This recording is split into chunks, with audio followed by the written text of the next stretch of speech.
Radiator ito na pampasayron jeep. Ito ay bagong bili nung mayari. Isang araw lang siyang nagamit. Ganito ang nangyari siya. Sabi nung driver, nabangga daw siya kaya ganyan nangyari sa kanyang radiator. Kung napapansin yung mga kababayan, pilipit yung radiator. Ngayon ituturo ko sa inyo mga kababayan kung paano natin mauunat yung pilipit na radiator. Ang gagawin natin mga kababayan, tatanggalin natin yung takip na baba sa kataas bago natin siya unatin. Kasi pag nandiyan yung takip mga kababayan, hindi natin mauunat yung pilipit na radiator. Ngayon mga kababayan, panoorin nyo kung paano ko unatin yung pilipit na radiator.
Mga kababayan, naunat ko na yung radiator.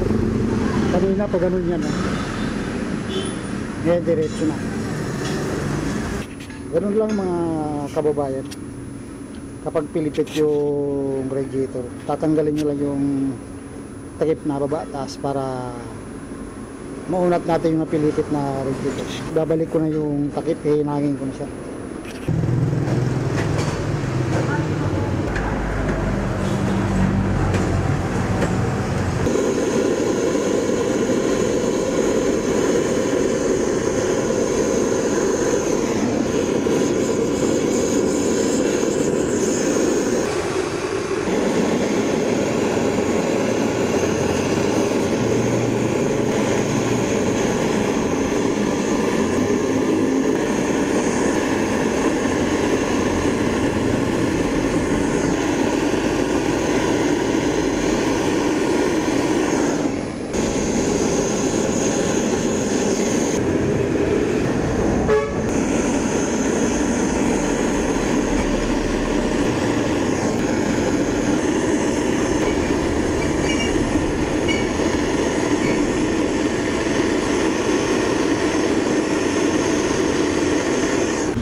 Kababayan, natapos na natin unatin yung pilipit na radiator.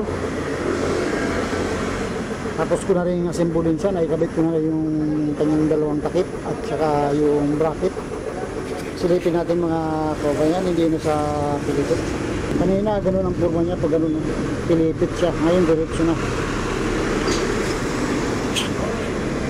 Ganun lang ang gagawin nyo mga kababayan kapag naka-encounter kayo ng ganitong radiator na pilipit.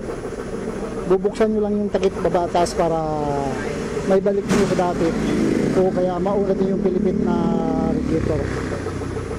Okay mga kababayan, hanggang dito na lang aking video. Maraming salamat sa suporta nyo lahat sa aking munting YouTube channel.